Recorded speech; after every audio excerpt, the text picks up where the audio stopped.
¿Qué tal? Muy buenos días. Los saludo nuevamente, donde hoy vamos a platicar un poquito sobre la parte esta de la introducción a estado sólido, que ya es propiamente ahora sí uno de los temas realmente que nos influyen directamente hacia el curso de optoelectrónica. Bueno, pues sin mayor preámbulo, vamos a empezar con esta plática de hoy. ¿Sale? Bueno, pues básicamente la primera pregunta que yo haría es, ¿qué es lo que entendemos por un sólido? ¿Sale? Y ahí, bueno, pues típicamente lo que se recibe son un montón de diversas opiniones o diversas visiones de qué es un sólido, ¿no?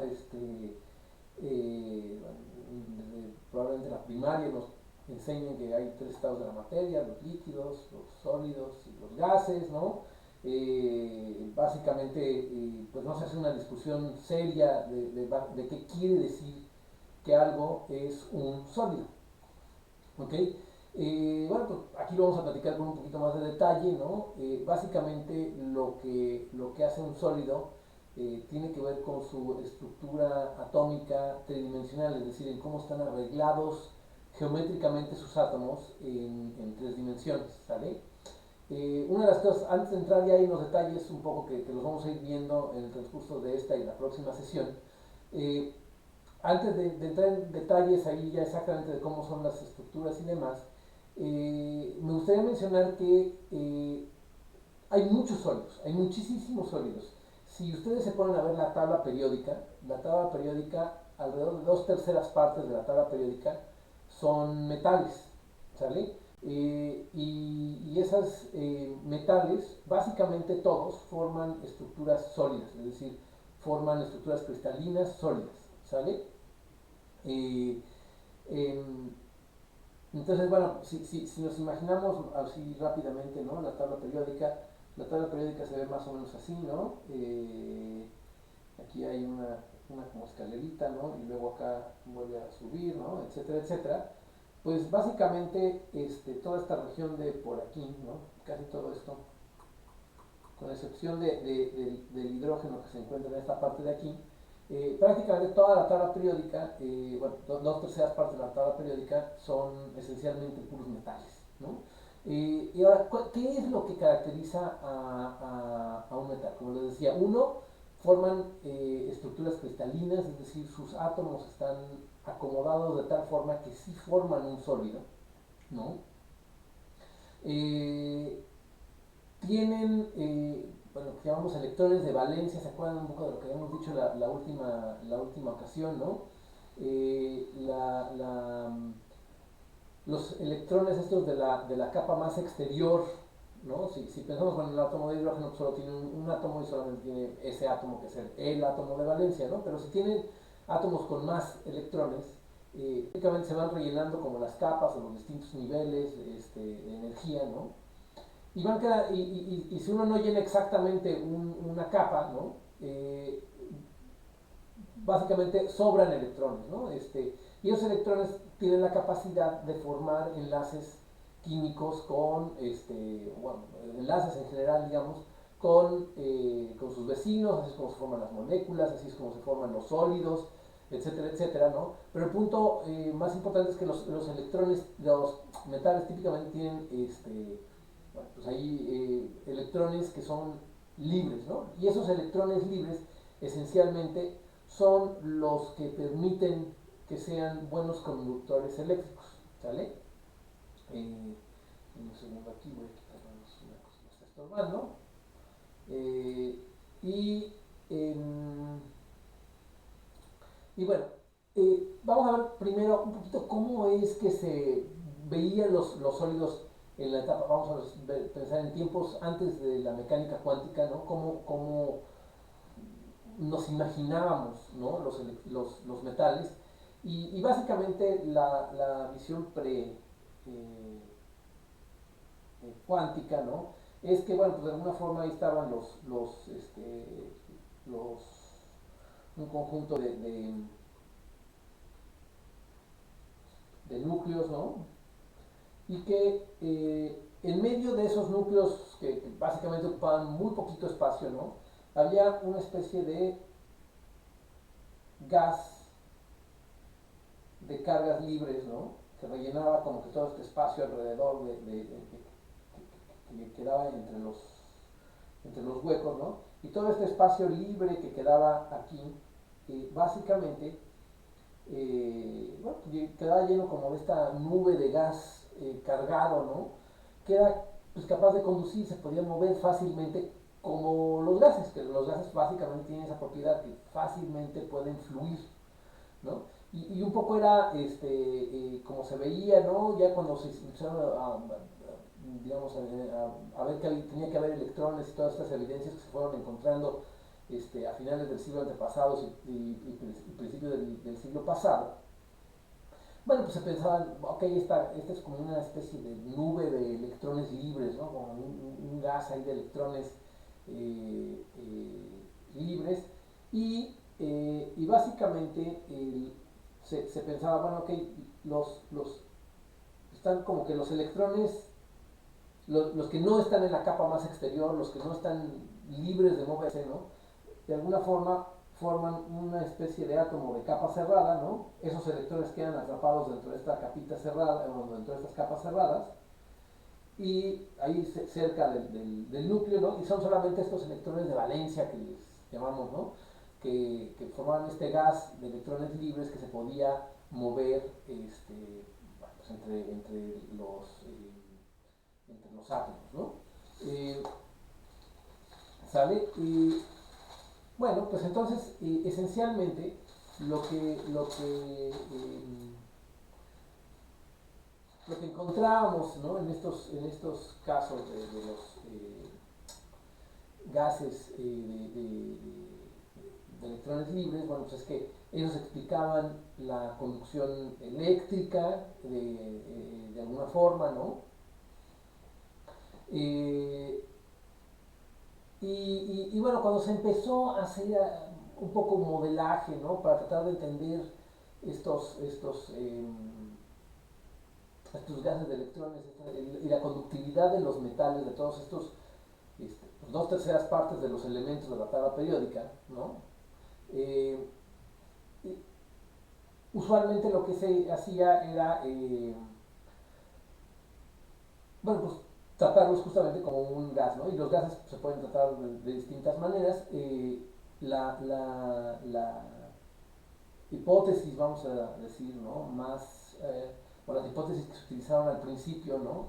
Que tienen que ver con lo que se llama el modelo de Drude. Lo voy a escribir aquí. Drude, que introduce este modelo de cómo se imaginaba él que era la dinámica de estos electrones o de este gas que se encontraba ahí entre los núcleos, ¿no? Es que los electrones solamente podían tener interacción con los núcleos de la red. Es decir, los electrones no se veían unos a otros, ¿no? No chocaban entre sí, no interactuaban mayormente entre sí. Solamente, pues ahí de vez en cuando, si iban en el lugar correcto y lo que sea, pues a lo mejor encontraban un núcleo en la red y chocaban y bueno, pues se desviaban, ¿no?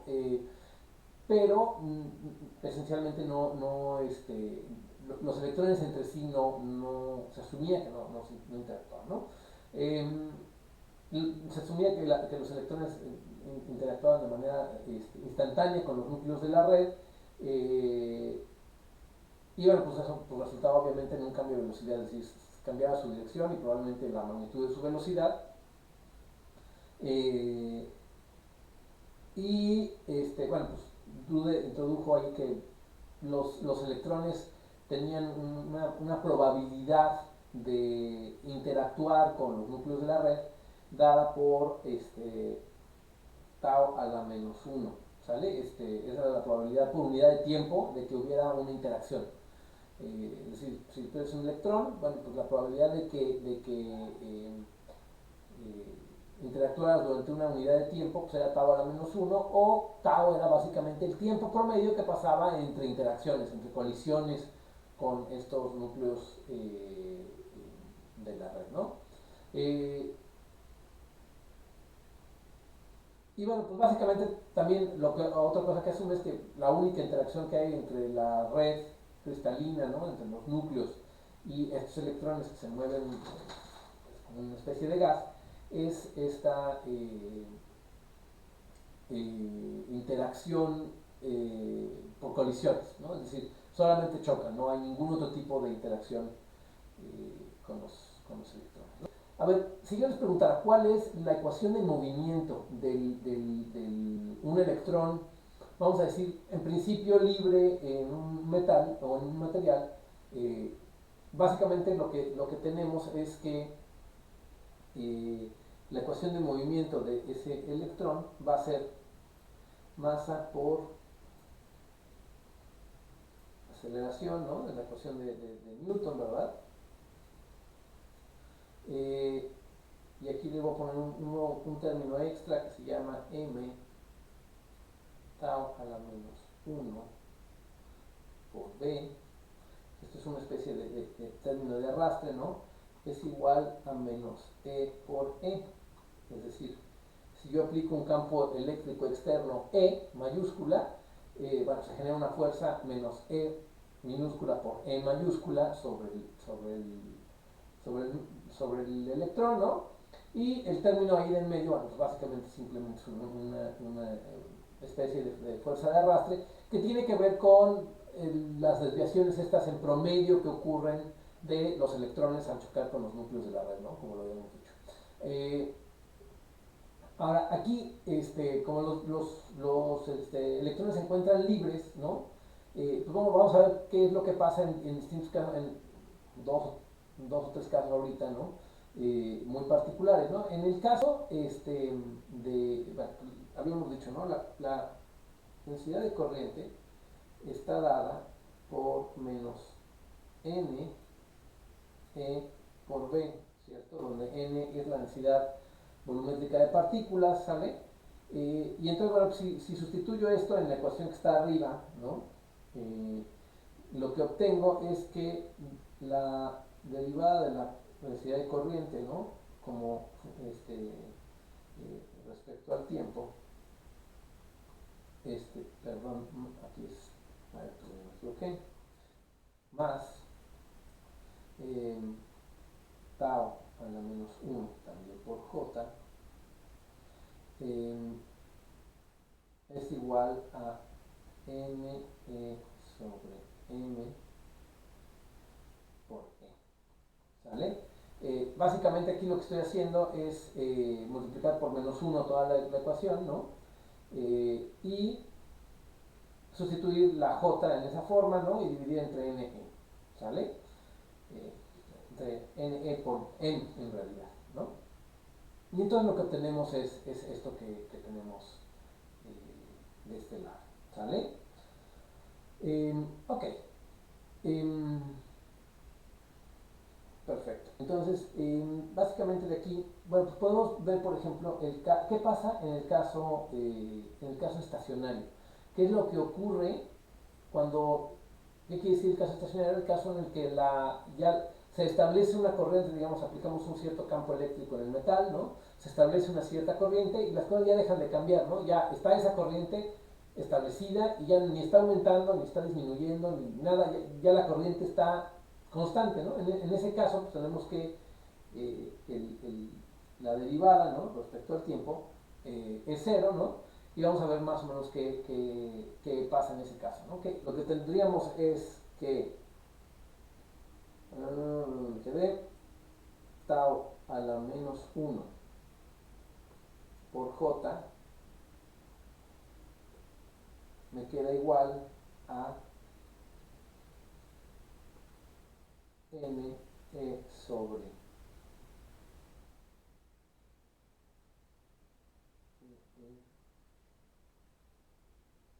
no, aquí hace falta un cuadrado, al cuadrado m por e. ¿Sale? ¿Sí? Es el caso estático y de aquí tenemos que j es igual a n e cuadrado sobre m multiplicado por tau, multiplicado por el campo eléctrico, ¿sale?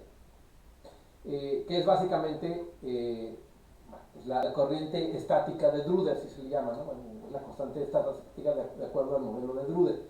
Este es el caso donde, bueno, pues a este numerito que tenemos aquí, este numerito que tenemos aquí, es lo que llamamos la conductividad, ¿sale?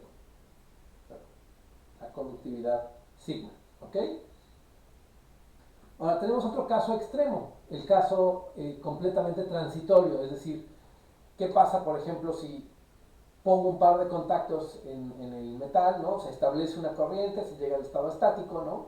Y repentinamente yo remuevo estos contactos, es decir, remuevo el campo eléctrico, ¿sale? Bueno, pues uno piensa que bueno, lo que sucede básicamente es que la corriente se detiene, pero la pregunta un poco es cómo se detiene, ¿no? Y ese es el caso en el que bueno, el campo eléctrico se vuelve cero, ¿no? Y la ecuación diferencial que nos queda es dj dt es igual a menos tau a la menos 1 por j, ¿sale? Que de nuevo es una ecuación diferencial bien conocida, ¿no? Y, bueno, pues, todos saben que la solución para esta ecuación diferencial es que j es igual a una cierta j0 multiplicada por e a la menos t dividido sobre tau, ¿ok? Es decir, lo que tenemos es que la corriente pues tiene una cierta inercia, esos electrones tienen una cierta inercia y se siguen moviendo. Lo que pasa es que conforme van chocando con la red, ¿no? O sea, si no tuvieran, digamos, ningún choque con la red, pues básicamente se mantendrían moviendo de manera indefinida, ¿no? Porque esta tau sería esencialmente un número muy grande, ¿no? Entonces la exponencial sería una exponencial que decae muy despacio. Ahora todos sabemos que esto no es cierto, ¿no? En realidad decae bastante rápido. La corriente eléctrica, pues uno desconecta cables, ¿no? Es decir, elimina uno la aplicación del campo eléctrico y los electrones se detienen casi de manera instantánea. Entonces, estos tiempos a los que se refiere tau, pues son tiempos típicamente pequeños. Para que se den una idea, estamos hablando de tiempos como de algunos femtosegundos, ¿no? Algunas decenas de femtosegundos tal vez, ¿sale? Entonces nada más para que vayan teniendo un poco una noción bueno, de qué tipo de números estamos hablando, ¿no? Ahora, en general, pues podríamos ver muchos otros casos. El caso que nos es más interesante es el caso de una frecuencia dada, es decir, ¿qué pasa si ahora tenemos, por ejemplo, luz de una frecuencia conocida, omega, ¿no? Llegando al metal, ¿no? Es decir, llega la radiación electromagnética, interactúa con el metal, y la pregunta es, bueno, ¿qué pasa con los electrones? ¿Cómo se mueven? ¿Qué es lo que ocurre? Pues ahora sí que, ¿qué pasa ahí? ¿Sale? Entonces, básicamente lo que tenemos ahora es que asumir que, bueno, pues eso es lo que esto es lo que es el caso que tenemos. Ahora, si se imaginan así, en un modelo muy simplista, lo que debería ocurrir es que si tengo un campo eléctrico que oscila de arriba hacia abajo a una cierta frecuencia, ¿no? Pensemos que está oscilando a cierta frecuencia, y ese campo eléctrico llega a donde está un electrón, por ejemplo, ¿no? Lo que le va a pasar al electrón es que va a empezar a oscilar a esa misma frecuencia, ¿sale? No tiene por qué oscilar a una frecuencia distinta, ¿no? Básicamente el electrón se va a mover pues, al ritmo de la música que le toquen, por decirlo de alguna forma, ¿no? Se baila al ritmo de la música que le corresponda, ¿no? Lo mismo pasa aquí, ¿no? Un campo eléctrico lo intenta mover o lo intenta hacer oscilar a cierta frecuencia, y el electrón, como es libre, pues la única fuerza actuando sobre él es esta, y básicamente se acelera y se desacelera con la misma frecuencia, ¿sale? Y entonces de ahí lo que tenemos es que bueno, la corriente que se forma en el metal esencialmente es una corriente que tiene que seguir básicamente la frecuencia que imponga ¿cómo se llama? El campo incidente, ¿sale? Entonces, en este caso, ¿cómo quedaría nuestra ecuación diferencial? La voy a volver a pintar por aquí. La ecuación diferencial que teníamos era de J dt más tau a la menos 1 J igual a n e sobre m e. Y lo que tenemos es que el campo eléctrico oscila como e a la i omega t, ¿sale? Le pusimos una cierta frecuencia omega. Entonces, ¿qué es lo que vamos a tener? Que la corriente pues, también va a tener un comportamiento oscilatorio con la misma frecuencia. Y al sustituir esto en la ecuación que tenemos acá, la derivada, luego que me saca es básicamente un i, entonces le pongo aquí un menos, ¿no? Para nada más ser consistente con los signos que ya tengo en mis notas. Lo que hace es que la derivada, lo que hace es me saca un menos i omega, ¿no? Entonces lo que tenemos es que la misma ecuación, en este caso de un campo eléctrico oscilante con frecuencia bien determinada, es que tenemos menos i omega, que se genera de la derivación, ¿no? Más tau a la menos 1 por j es igual a ne sobre m por e, que es igual a tau a la menos 1 por sigma. ¿Se acuerdan? La conductividad la conductividad DC, ¿no? La que salía del caso del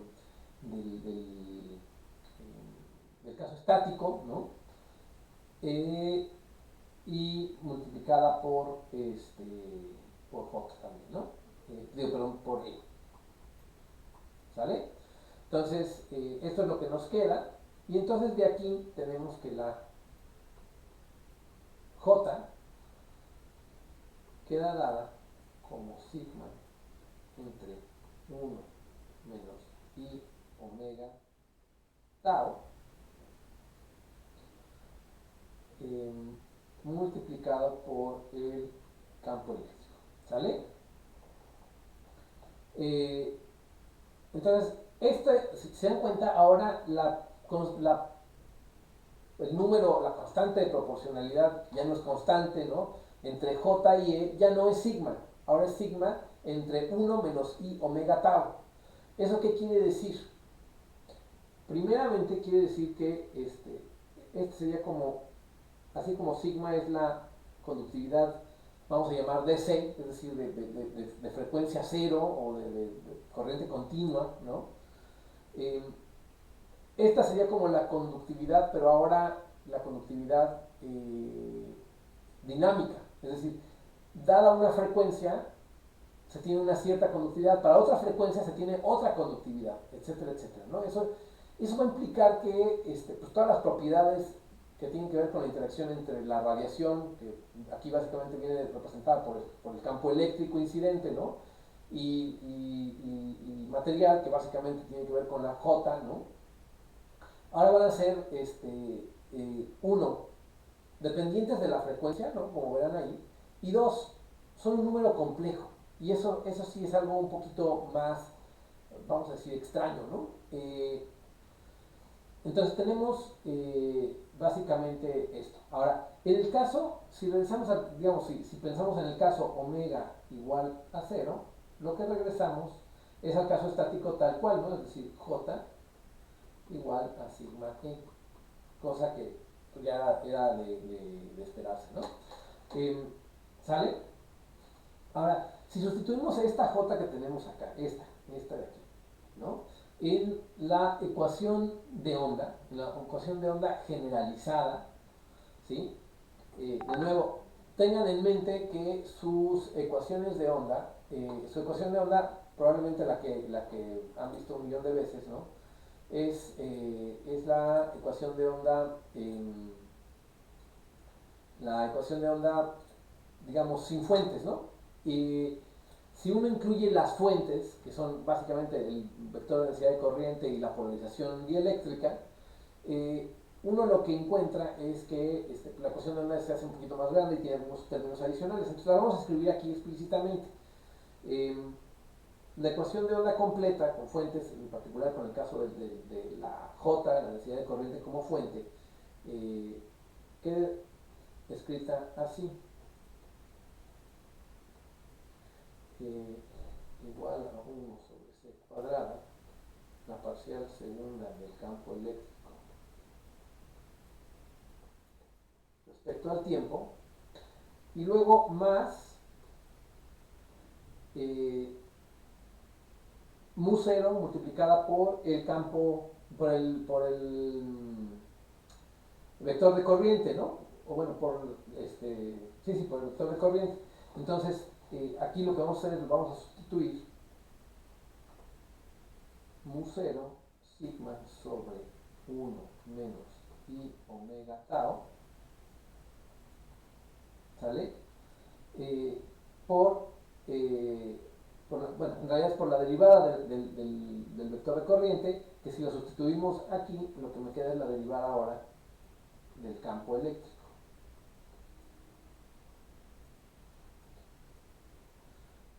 ¿Sale? ¿Ok? Ahora, de nuevo, ¿no? Como el campo eléctrico sabemos que tiene esta forma, ¿no? Que es de frecuencia bien conocida, ¿no? Lo que terminamos obteniendo, y aguas aquí, ahorita voy a hacer algunas cosas, algunos pasos en los que voy a utilizar varias Ks, entonces no se me pierdan. De hecho, vamos a usar tres Ks distintas, ¿no? Una es una K mayúscula, otra es una K minúscula y otra es una capa griega, ¿ok? Entonces nada más no se me vayan a perder con la notación. Entonces, bueno, lo que hacemos ahora es que, bueno, suponiendo que el campo eléctrico E es igual a un E0 multiplicado por E a la I K mayúscula Z menos omega T, lo que obtendríamos ahora es de esta ecuación de onda que tenemos ahí, ¿no? Es que el vector de onda o el número de onda K mayúscula, ¿no?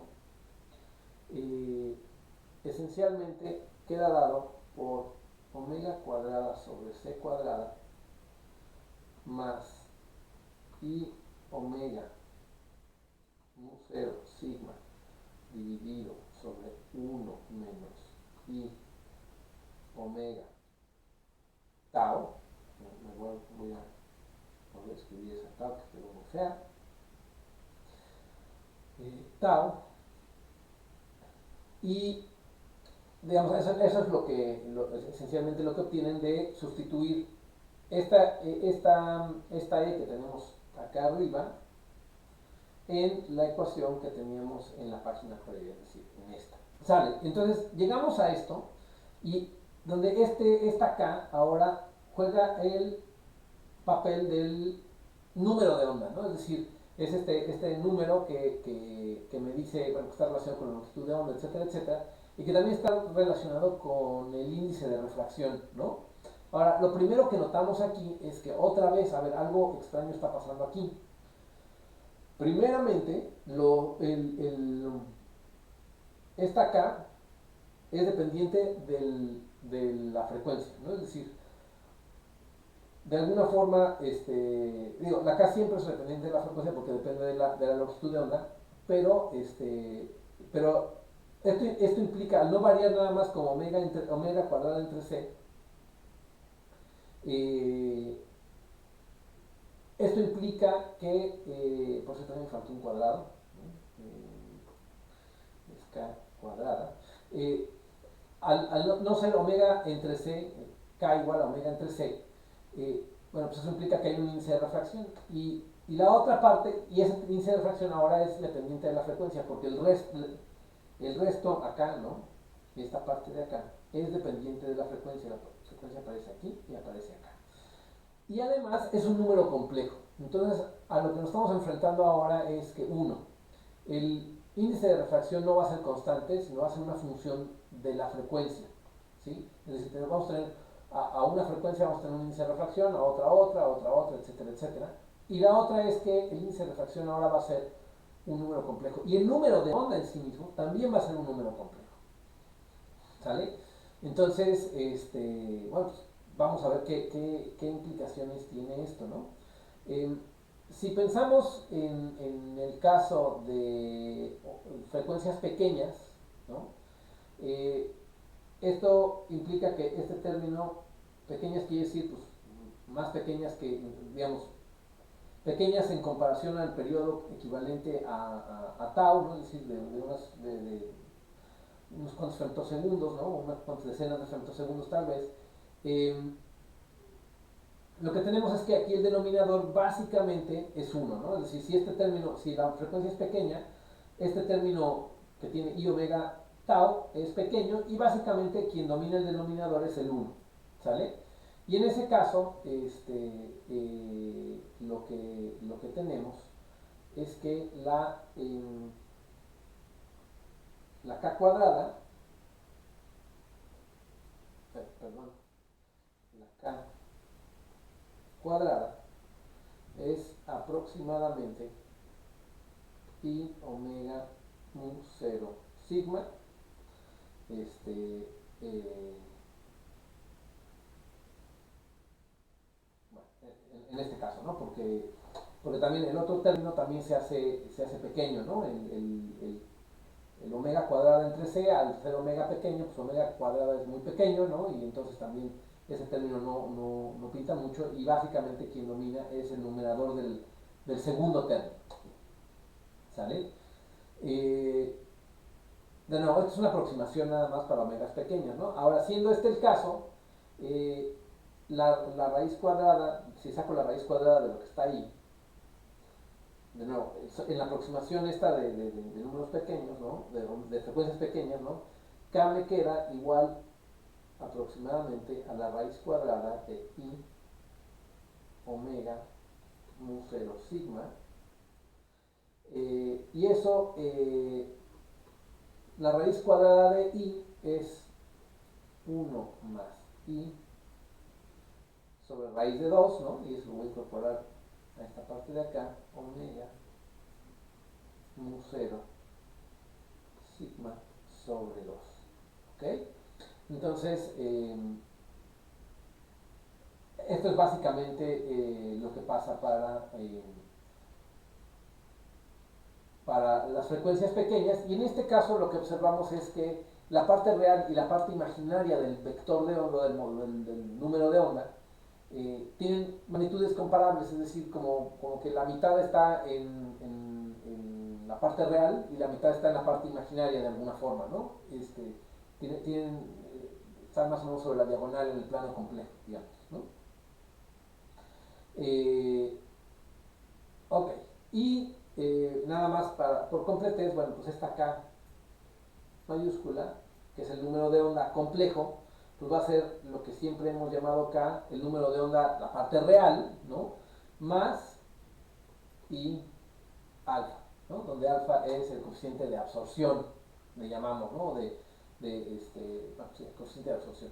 Entonces, de nuevo, ¿no? Como que la parte real del número de onda es el número de onda que siempre hemos manejado, que siempre lo habíamos manejado como un número real, y la parte imaginaria, bueno, pues es esencialmente el coeficiente de absorción, ¿sale? Ahora, en este caso, pues lo que tenemos es que, y aquí es donde van a entrar estas aproximaciones, ¿no? Para frecuencias bajas, esta K es aproximadamente igual a alfa, que es aproximadamente igual a la raíz cuadrada de omega sigma mu 0, perdón, es mu 0, dividida sobre 2, y esto implica también que el índice de refracción va a ser aproximadamente igual a la parte imaginaria del índice de refracción. Fíjense, a ver, ya tenemos 3Ks, ¿ok? Aquí está una K, aquí está otra K, y aquí está otra K, y son distintas, ¿no? Esta es la K mayúscula, la que está aquí, esta primera es la K mayúscula, esta es la K minúscula, que es la parte real de la K mayúscula, y esta capa, que es la parte imaginaria del índice de refracción, ¿sale? Ok. Y estos van a quedar dados aproximadamente como la raíz cuadrada de sigma sobre 2 omega epsilon 0. ¿Okay? De nuevo, son solamente cambios en conversiones entre unos y otros, es simplemente nomenclatura, ¿no? Pero la parte interesante es que, bueno, queda esta situación donde tenemos ahora un índice de refracción complejo, cuya parte real y cuya parte imaginaria son más o menos de la misma magnitud, ¿no? Y están dadas aproximadamente por esta expresión que está aquí, ¿sale? Ahora, nada más, si me permiten, nada más un segundo, no, me voy a quitar de aquí para que puedan copiar la expresión completa, ¿no? Pero esencialmente lo que tenemos es que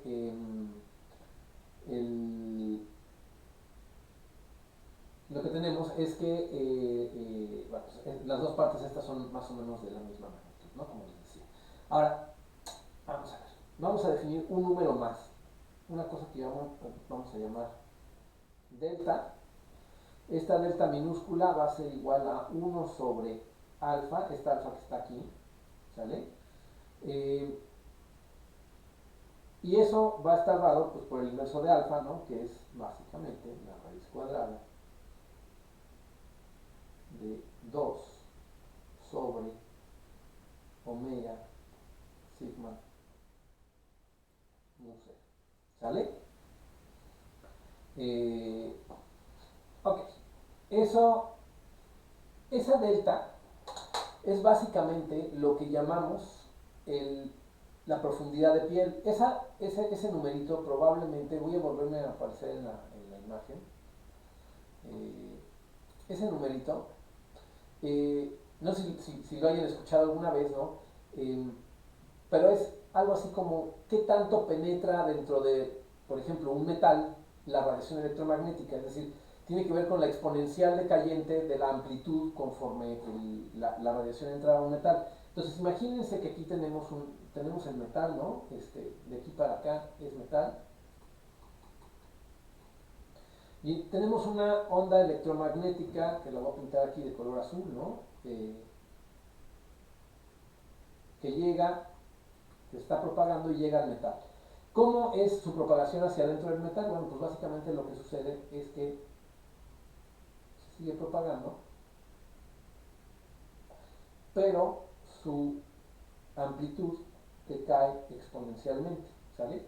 Y la pregunta es, bueno, pues ¿cuál es esta distancia típica de decaimiento de la onda electromagnética al entrar al metal?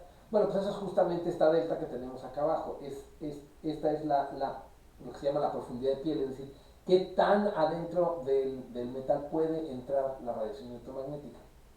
Ahora, este es un número que en realidad es muy muy importante, sobre todo para los que hacen ingeniería electrónica y los que hacen eh, circuitos de alta frecuencia.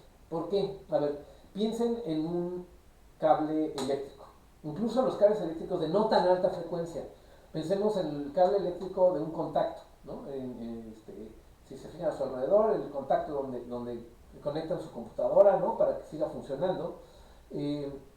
Si ustedes lo abren y ahí adentro ven el cable que llega, o bueno, los cables que llegan hasta el contacto, esos cables en realidad no son como una varilla sólida de cobre o de algún otro metal, sino en realidad están hechos como de muchos alambres, ¿no? Es decir, el cable no es, perdón, no es una cosa así sólida de metal, sino en realidad es un montón de alambritos delgados, ¿no? Que van ahí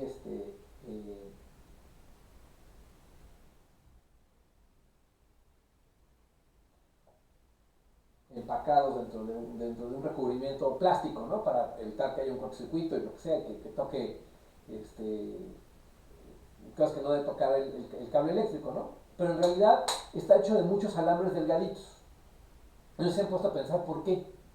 Bueno, pues esencialmente lo que sucede es que si piensan, la electricidad que llega al contacto no es electricidad de onda continua, ¿no? Es decir, no es una corriente DC, sino lo que tienen es una onda oscilante a 60 Hz en México, a 50 Hz en otros países. Bueno, en América, en todo el continente americano son 60 Hz o casi todo, por ejemplo en el continente europeo son 50. Básicamente lo que tienen es que están induciendo electrones que vayan y vengan a 60 o a 50 Hz, ¿no? a esta frecuencia típica. Bueno, pero para mover esos electrones, pues tiene que haber un campo eléctrico que se imponga, ¿no? Y que a 60 Hz pues mueva los electrones hacia adelante y hacia atrás. Que de nuevo, 60 Hz es una frecuencia baja, ¿no? O sea, es decir, el periodo que corresponde a 60 Hz es muy cortito, digo, es muy largo, ¿no? No es de unos cuantos femtosegundos, es de unos cuantos pues decenas de milisegundos, centenas de milisegundos, ¿no? Decenas de milisegundos. Entonces, básicamente es un campo eléctrico de frecuencia muy baja. Entonces, en este caso, esta aproximación que estamos haciendo es adecuada, ¿no? Incluso a radiofrecuencias, ¿no? Algunos megahertz y demás. Esta aproximación sigue siendo perfectamente aceptable, ¿no? Eh, y entonces lo que tenemos es que la onda solo podría como movilizar electrones en la parte más externa de esta varilla gruesa, ¿no? Que tenemos aquí, esta que tenemos acá, como que si la viéramos de frente, me voy a pasar a una nueva página, ¿no? Si vemos esta varilla de frente, ¿no? Lo que tendríamos es que solo habría, la onda electromagnética solamente podría penetrar una distancia cortita con respecto a la superficie. Y entonces la conducción eléctrica solamente ocurriría en esta parte exterior, ¿sale? Pero todo el metal que está aquí adentro, ¿no? En la parte que voy a pintar ahora de rojo, esta parte que está aquí, ese sería un metal que estaría ahí desperdiciado porque en realidad no conduciría electricidad, solamente en la capa exterior, que es donde el campo eléctrico es distinto de cero y es capaz de movilizar electrones y acelerarlos hacia adelante y hacia atrás. Entonces, ¿qué es lo que hacemos? Bueno, lo que hacemos es que esa varilla gruesa de cobre o de cualquier otro metal, la convertimos en muchas varillitas pequeñas, ¿no? Con un radio o un diámetro comparable con esta profundidad de piel, ¿no? Y entonces lo que obtenemos es que básicamente eh, ahora la superficie, no toda la superficie, sino toda la sección transversal del cable conduce, ¿no? Entonces aprovechamos el metal de mucho mejor manera, ¿sale? Entonces la sección transversal incluso podría ser la cantidad de cobre en una sección transversal de esta conjunto de hilos, digamos, ¿no? De este cable que lleva muchos alambritos adentro, puede ser incluso menor que la de la varilla sólida, ¿no? Es decir, hay menos metal en el cable de muchos hilos, pero la cantidad efectiva de metal que conduce a 60 Hz es mayor en el cable que en la varilla sólida, ¿no? O sea, aquí todos estos cablecitos, toda su área completa, esencialmente conduce, ¿no? Por supuesto, conduce un poquito más la parte superficial, un poquito menos la parte de adentro, pero si estos cables, si estos alambres son suficientemente pequeños, en realidad funciona, ¿no? Y de hecho, este mismo ejemplo se lleva a cuando uno va a diseñar circuitos de alta frecuencia, uno lo tiene que llevar al extremo.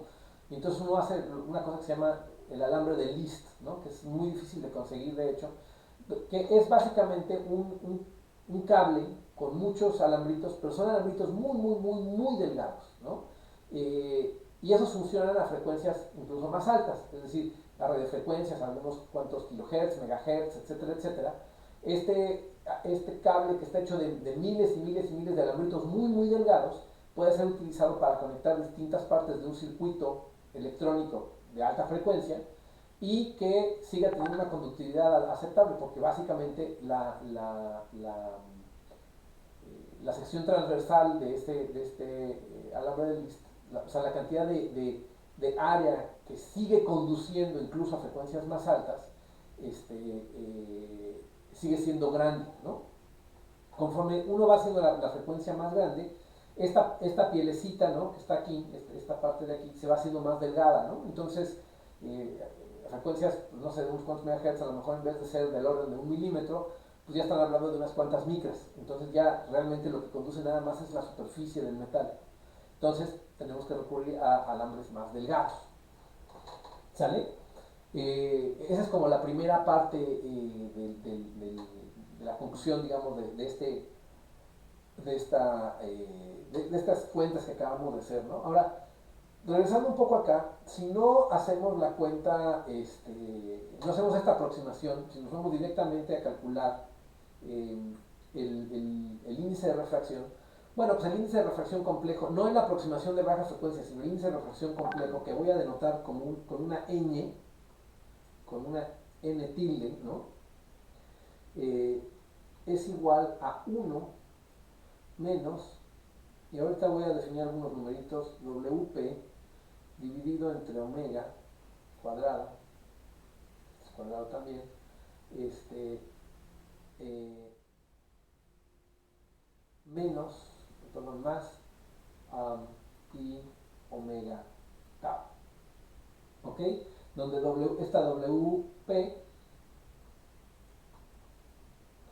es igual, es simplemente para no estar cargando todos los números que hemos estado cargando hasta ahorita, n e cuadrada dividida entre n epsilon 0, ¿no? O también lo que es lo mismo, la raíz cuadrada de mu 0 sigma c cuadrada sobre tau, ¿ok? Entonces, en la diapositiva anterior vimos un poco sobre cómo afecta las propiedades estas de conducción alterna, ¿no? Es decir, de conducción a una cierta frecuencia de los metales y cómo se afectan sus propiedades de conducción eléctrica. Y ahora estoy un poquito más interesado en tratar de ver un poco cómo cambian sus propiedades ahora ópticas, ¿no? Bueno, pues sucede que si hacen una gráfica de la parte real y la parte imaginaria de esta ñ, ¿no? Lo que obtienen es lo siguiente. Eh, la parte real, aquí está 1, la parte real del índice de refracción les queda algo más o menos así. Mientras que la parte imaginaria, que aquí lo voy a poner de rojo, les va a quedar una cosa más o menos así. ¿Ok? Donde aquí lo que tienen es la frecuencia, ¿ok?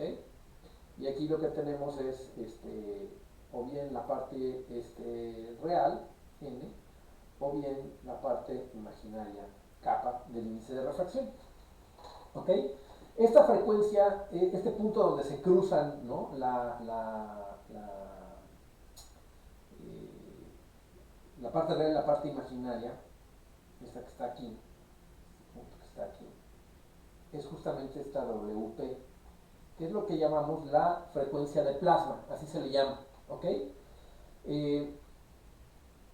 Esencialmente, este diagrama, a ver, me dice varias cosas muy interesantes. Uno, la parte imaginaria del índice de refracción está relacionada con la absorción, básicamente, ¿no?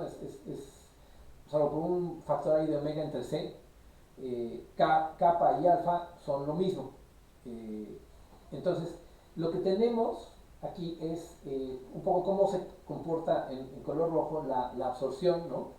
conforme va aumentando la frecuencia, la absorción va cayendo, eh, y em, ¿cómo se llama? La parte real, bueno, pues hace una cosa un poco extraña, ¿no? Primero tiene valores muy grandes, ¿no? Luego baja, incluso pasa por abajo de cero. Eso no es un error en el diagrama, ¿no? O sea, sí tenemos aquí una región, déjenme denotarla aquí, ¿no? En esta parte de aquí, esta parte que está aquí, es lo que se llama una zona de dispersión anómala. Sí, el índice de refracción sí puede ser menor que 1 en los materiales, y eso no viola la relatividad ni nada por el estilo, porque esto solo implica que la velocidad de fase va a ser mayor que la velocidad de la luz, pero eso no implica que la velocidad de grupo vaya a ser más grande que la velocidad de la luz. Y para que se viole la relatividad es necesario que esencialmente ambas sean mayores que la velocidad de la luz. Entonces no es el caso, no es un problema y tampoco es un error en el diagrama, sí sucede y tenemos esta región de dispersión anómala, ¿no? Ahora, lo que tenemos es a frecuencias muy bajas tenemos absorciones muy altas, cosa que ya sabemos, ¿no? Los metales, esencialmente en la región muy de bajas frecuencias, o en general en el visible, en infrarrojo, y si se van incluso a frecuencias más bajas, no es transparente, ¿no? Es decir, son materiales que no son transparentes, la luz no puede atravesar a través de ellos, no puede pasar por ellos. Pero conforme se crece la frecuencia, llega un momento en el que por acá, ¿no? Pues básicamente se empieza a volver transparente el material.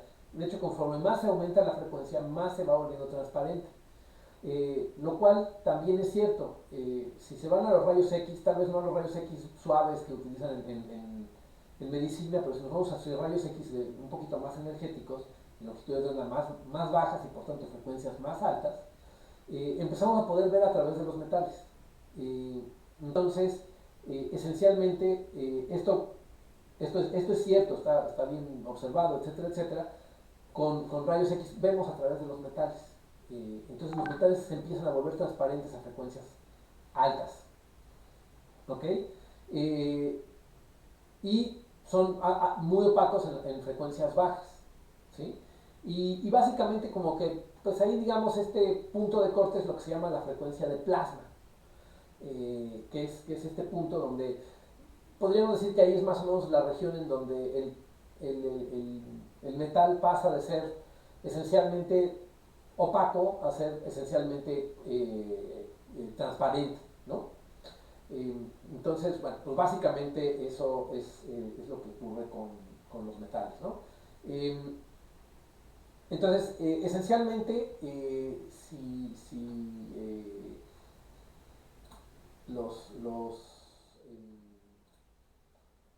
como les decía, ¿no? Estos materiales que son conductivos porque tienen todo un montón de electrones libres, después de hacer un poquito las cuentas de cómo es el movimiento de estos electrones, la ecuación del movimiento, de ahí es pasar a la ecuación de onda, y de la ecuación de onda derivar, pues cómo debe de ser básicamente el índice de refracción complejo.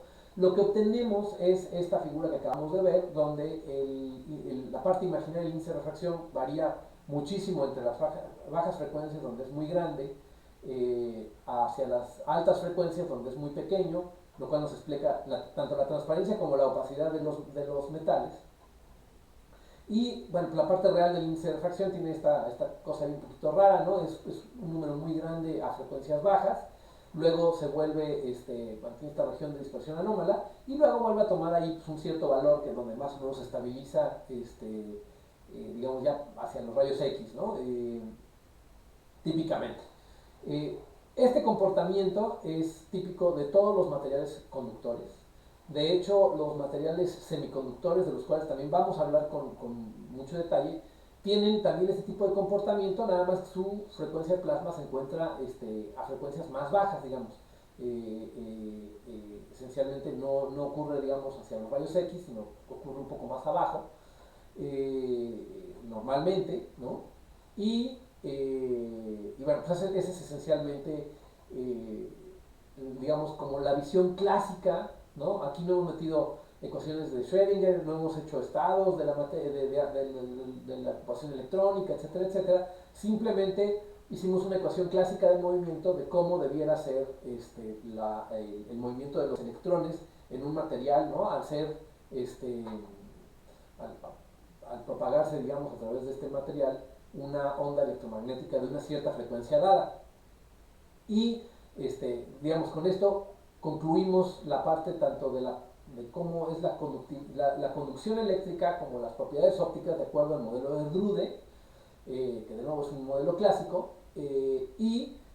para la próxima sesión, básicamente lo que vamos a introducir es ahora la visión cuántica de un sólido. ¿Qué es un sólido desde el punto de vista cuántico? ¿Cómo funciona? ¿De dónde salen sus niveles? Etcétera, etcétera. Y de ahí, digamos, ya nos vamos a mover a tratar de entender muy en particular los semiconductores, que son materiales muy, muy importantes desde el punto de vista tecnológico y que son el centro básicamente de la optoelectrónica moderna, ¿no? Entonces, bueno, creo que por hoy ahí la dejamos. Les agradezco mucho que hayan tomado parte en la sesión y bueno, pues nos veríamos en la próxima sesión. Muchísimas gracias.